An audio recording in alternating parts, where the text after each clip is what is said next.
Live, this is News 8 at 11. Breaking news from Paris tonight, where at least 150 people have been killed in attacks across that city. The latest in a live report. French police say 8 attackers are dead now, including 7 by suicide belt. Hi, everybody. Glad you're with us tonight. I'm Ann Craig. I'm Darren Kramer. We have been following this breaking news since it started to unfold around 5 o'clock our time tonight. Happening now, the borders of France have been locked down. The French president declaring a state of emergency. Right now, it is about 5 o'clock in the morning in Paris. The attacks broke out around 10 o'clock at night, their time. Here's the latest that we have now. At least 150 people were killed in 6 different attacks across the city. There are 2 reports of shooting at restaurants, 3 explosions near a stadium. There was a hostage situation at a concert hall as well. That is over after officials stormed in. French police say 8 attackers are dead, as we mentioned, 7 of them by suicide belt.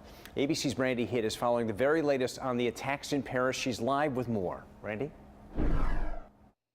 A horrific night in Paris as the death toll continues to rise from these coordinated attacks. One of the sites, a landmark concert hall full of hostages.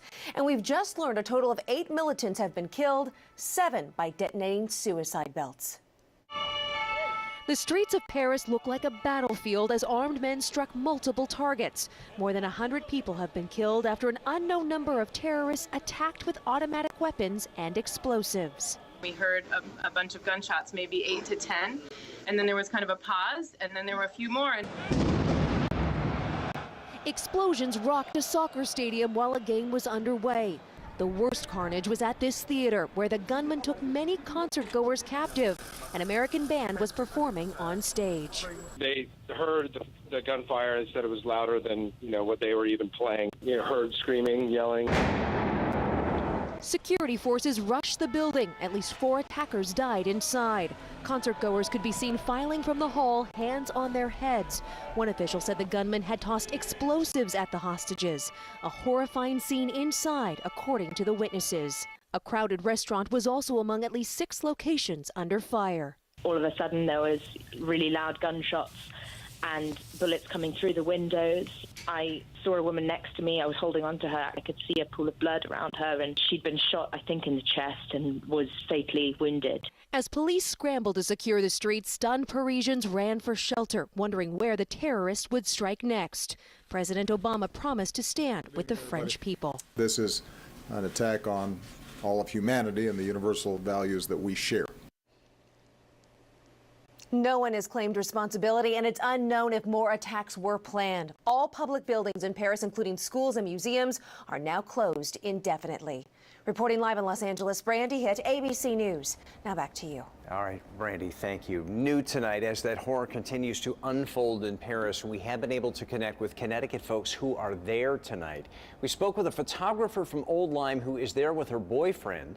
She's just a few miles away from where that chaos started. She says she was eating at a restaurant when it happened. I feel just very uneasy and sad. We do hear sirens. My sister says that we can hear helicopters right now too. So we're 7 minutes drive from the restaurant, from the nightclub. We basically are mostly sad and a little bit, concerned what's going to happen tomorrow. What next, if anything else will happen. And we're also able to talk to the sister of News 8 anchor Keith Kunz. She's lived in Paris for the last 24 years. She lives in the South Bank neighborhood there, where one of those terror attacks actually happened. Listen to what she had to say. It's terrifying because I work and parked in that very street that I'm watching on the news tonight. It's kind of how can I say, it's a college part of town with a lot of students and would otherwise be considered a very safe neighborhood. This is a story that is having an effect worldwide tonight. Here in Connecticut, a lot of parents have kids studying in college abroad. And News 8's Bob Wilson spoke to a woman who lives in Farmington, but her whole family lives in Paris, including her brother, who lives close to where these acts were being carried out. Here's her story.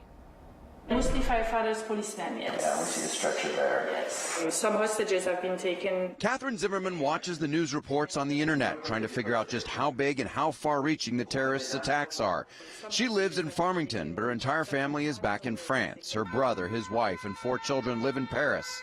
She has not been able to get them on the phone tonight. I've tried to text them because it's midnight and they're probably asleep, so I texted them. They haven't answered yet. But I would guess that if something had happened, I mean, my parents or my sister would have called. Right now, she believes no news is good news as she watches the video and live reports. She says it's Friday night in Paris and the restaurants are full, the streets are crowded, and the gunmen knew exactly what they were doing. And because of the late hour and the chaos, she has to wait until the dust settles and the sun comes up before she will know more about her friends. Most of our friends are there, so I mean, I don't know. We'll see tomorrow. Well, I mean, right now it's really in the night, so I'm not calling anyone, but we'll see tomorrow. With every new report, with every new photo, brings new dread and questions. Now I'm waiting to know what, who is behind that, and yeah, so I'm just following the news, and that's all. She's not sure how much sleep she will get tonight, but she says she misses her homeland now more than ever. In Farmington, Bob Wilson, News 8. Earlier tonight, I spoke with terrorism expert Vesna Markovic from the University of New Haven. She says this attack has the fingerprint of only a few groups, including ISIS. There are only a few groups that use the simultaneous attacks or have used it in the past. ISIS, for example, Islamic State is one of them that has used the high-powered weapon attacks. Al-Qaeda in the Arabian Peninsula, AQAP out of Yemen, was the one that did the Charlie Hebdo attack, which was also using the high-powered weapons. We have that whole interview on our website at WTNH.com. And be sure to stay with News 8 on air and online for the latest developments. We'll keep you updated on our website and all of our social media platforms. And coming up tonight here on ABC News, a special edition of ABC's Nightline, the entire show dedicated to the Paris attacks. That will air right here on News 8 at 12:35. In other news tonight, new at 11, the volleyball coach at Oxford High School is now being investigated tonight for mistreating a student. The assistant coach is also under investigation. Both of them have been put on paid administrative leave. It's not clear exactly what they're accused of yet. News 8's Josh Scheinblum spoke to some concerned parents at a game there tonight. Emotions are running high at Oxford High School, but we didn't see them as we worked on this story, but rather when we were shooting out sports highlights and were approached by the school's athletic director. I don't know what you're doing or what you're trying to do. I'm just asking you to interview people on the other side of the fence. Oxford High School athletic director Joe Canzanella changed his tune fast when I took out my cell phone and began recording our interaction after he'd yelled repeatedly at my photographer Tom Parent and I and poked me as Tom was wrapping up shooting highlights of the football game. You can hear Tom in the background trying to defuse the situation. That's fine. That's fine. But we were here to do more than shoot football for our sports department. News 8 has learned the Department of Children and Families is investigating the volleyball coach and the assistant coach over alleged mistreatment of a student. I think the school is taking appropriate action to figure out, what really did happen. In a letter sent to News 8, the superintendent of schools says both coaches have been placed on paid administrative leave. The coaches are never identified, and it's not clear what the mistreatment may have entailed, but Oxford parents are speaking out. On a soapbox in today's world, I think a lot of people, overblow things and blow them up. We have to come to a conclusion of what really happened. It could be the child might not be telling the truth. We got to find out. There is truth behind the allegations, and it needs to be found out, and discipline needs to be taken. We reached out to officials with the Department of Children and Families to get the very latest on their investigation. They say they're unable to comment at this time. For now, we're at Oxford. Josh Scheinblum, News 8. Well, coming up tonight right here on News 8 at 11, it is Friday night, and you probably know what that means, right? We're taking you to some high school football games for our special Friday night Sports Edge. That's coming up, but first here's Fred. The wind staying very active this evening, starting to bring in some colder air. We had some light rain showers mostly move through, a few snowflakes in the higher terrain, and now, as expected, we're starting to see some flurries show up in the northwest hills. I'll tell you how cold it'll be this weekend coming up.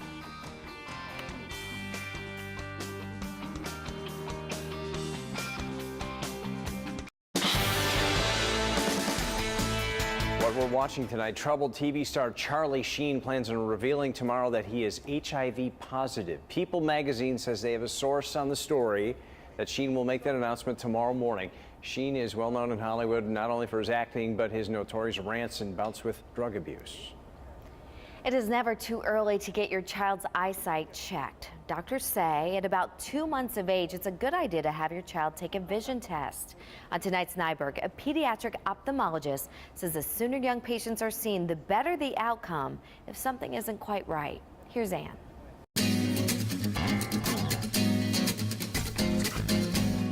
The sooner we treat, the better off they are, and some kids do great. They do phenomenal, even though they started off with very poor vision in eye. If we can get to those kids early, then we can have great results. So they have a couple of different glasses for babies. This particular frame I really like. It's called Miraflex frames. And there's a bunch of different frames out there, but I like them because they have a nice strap around the back. How has her world changed since she's wearing these glasses? The mom said as soon as she put on the glasses, immediately she smiled, she reached for toys, she no longer cried when a toy was within reach, and soon after she started walking. Oh, and she looks cute too, doesn't she?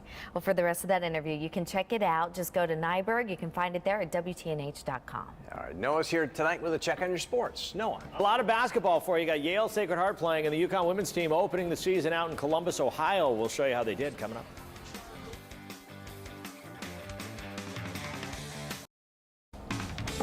All eyes on UConn women. It's just remarkable how year after year they just are so good. They're just so dominant. And the expectation level is huge and for so, them. right, imagine the pressure for the UConn women's basketball team. Expected to win every game, including the national championship game, and they respond to that pressure by going to Columbus to open the season and beating the 6th-ranked team in the country by 44 points. The Buckeyes, no match for the Huskies. Remember, they're playing 4 quarters this season of women's basketball. Connecticut's out to the 7-0 lead. A little turnover. Kia Nurse turns it into points there. UConn pushes the lead at double digits. Gabby Williams not taking no for an answer. Look at it. She just rips the ball away, and then it just kind of flicks it up over her head. Huskies up by 10. UConn with 5 players in double-figure scoring. Mariah Jefferson made 10 of her 15 shot attempts. Easy to do when you get the ball so close to the basket. One lay-in after another. The Huskies cause 17 turnovers, and that results in 23 points. So Jefferson has 21 points. Brianna Stewart right there with an impressive game as well. 4 block shots, 4 assists, 9 rebounds, 24 points, and she had to spend a whole bunch of time on the bench in foul trouble. Final score was 100-56, a good start and a good game to bring along the younger players. I think the way we practice so hard and intense that they have to kind of pick up quick. By the time the season starts, your freshman year, it seems like it's halfway over, so. A lot of hard work and a lot of effort from everybody, and I think this was a great way to start it off. Next up for the Huskies, Kansas State at the XL Center a week from today. The Yale basketball team with high expectations this season. Head coach James Jones, he's got a loaded squad. Tonight the Bulldogs get a visit from in-state rival Sacred Heart. The Pioneers have one of the best players in the Northeast Conference. That guy right there, Kane Broome. Eli's, well, they have this guy, reigning Ivy League Player of the Year, Justin Sears. He's a matchup problem for most teams. You see Jack Montague put it up. Sears throws it down. Can you find an answer for him? Well, no. Bulldogs work the ball in, get it to Sears. Well, any way he can get it, he'll get it, and he'll throw it down. Broome did his best to keep the game close. He had a game-high 32 points. Makai Mason can play some ball, too. 21 points for the Eli. He also had 5 assists. That's up Sears right there. Time winding down now in the half. Guess who's going to get the ball? It'll be Sears beating the buzzer. It was a little bit of a dunk fest. 23 first-half points for Sears, 27 for the game. Yale is really good, improves to 2-0. 99-77. Pioneers even the record at 1-1. Quickly from the NBA, the Celtics beat Houston once again. The Celtics led in scoring by Isaiah Thomas, who has been terrific scoring. Here he is in transition. Put it in. He had 23. The backcourt doing its job for the Celtics. Avery Bradley chips in with 21. Here he is knocking down a three-pointer. 111-95. The Celtics get a win on the road. A high school soccer team is disqualified from the state championship tournament. Bridgeport Central reported itself for using an ineligible player. So instead of playing in the state semifinals of the Class Double L tournament, Central is out. And Hall, which lost to Central, in a quarterfinal game is now the replacement against Glastonbury. That game will be November 18th. Well, whatever hope the Giants had that receiver Victor Cruz would return to action this year is over. Cruz is going to have surgery on his calf and be out the rest of the season. Each week there seemed to be hope that he'd return, and each week he'd be ruled out. Now at least there's no anticipation. He's out. That we know. And just finishing Monday Night Football, we have one fewer undefeated team. Cincinnati loses to Houston. I bet you didn't pick that one, did you? I didn't pick any of them right this week. Me neither. You had a rough weekend. Bottom of the pile. Listen, Right above me. Yeah. That'll do it for. I'm all choked up about it. That'll do it for News 8 at 11. Good Morning Connecticut here at 5 a.m. tomorrow. Thanks for joining us here tonight. We'll see you right back here tomorrow. Good night.